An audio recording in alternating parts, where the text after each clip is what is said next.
now it is my great privilege to turn it over to Paul Provost to provide a few comments as the new chair. Thanks, Peggy. It's a rare privilege, and I'm very happy to be able to speak to the membership. I want to start by saying thank you very much to Carolyn and Judy. I've known both over the last several years, and very thankful for their contributions. They've been mavens of leadership for us, and there's been many people that I've met and enjoyed and gotten a lot of knowledge and insights from, so I'm very privileged about that. On that note, I do want to also give a recognition out to Peggy and the board of directors. Guiding the chamber during the pandemic is challenging, and I'm extremely proud of the work undertaken in the last year by Peggy, Chuck, the staff, and the board.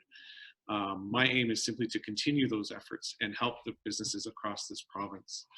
As Peggy highlighted earlier, the past year has shown the importance of the chamber network in being the voice of business in Manitoba.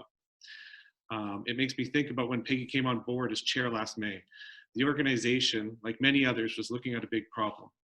A not inconsequential component to the organization's revenue stream was about to go to zero, that namely the events. And the chamber members were in need of seeing value for their membership.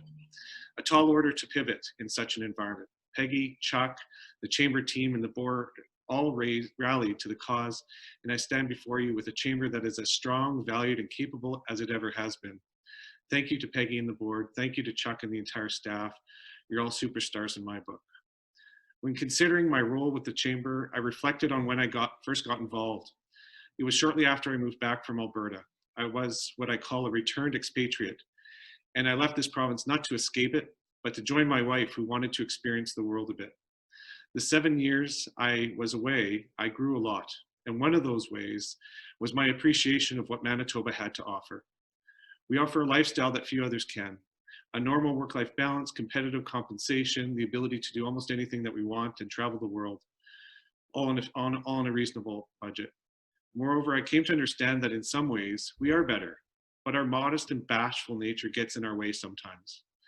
A good friend of mine from Toronto regularly reminds me of this, and that I should have more, in his words, moxie. You are successful and you should act it. That is the Manitoba way. And I know how this all works. I have the privilege of meeting a lot of business owners almost weekly and organization leaders. And I'm proud of them, and I'm proud of our province. And I aim to help it in whatever way I can. And that was why I originally got involved. Meet more business leaders and help them. I'm excited about the opportunity to lead this organization as it celebrates 90 years of serving the Manitoba business community. I think about 10 years from now and the vision for Manitoba that I have. World-class companies, reputation for excellence, continuing the friendly Manitoba way, and a great place to live and work. I already know this, but it's time to start letting the world know it too. I want what I know us to be aligned with our global reputation.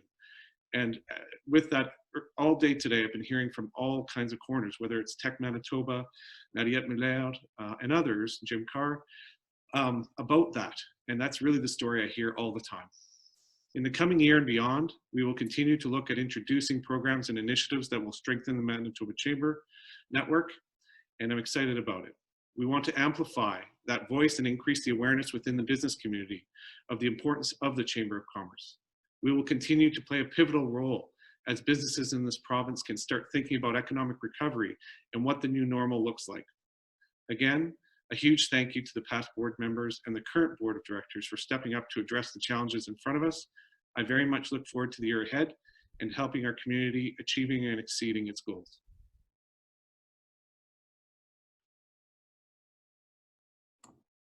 Thanks, Paul.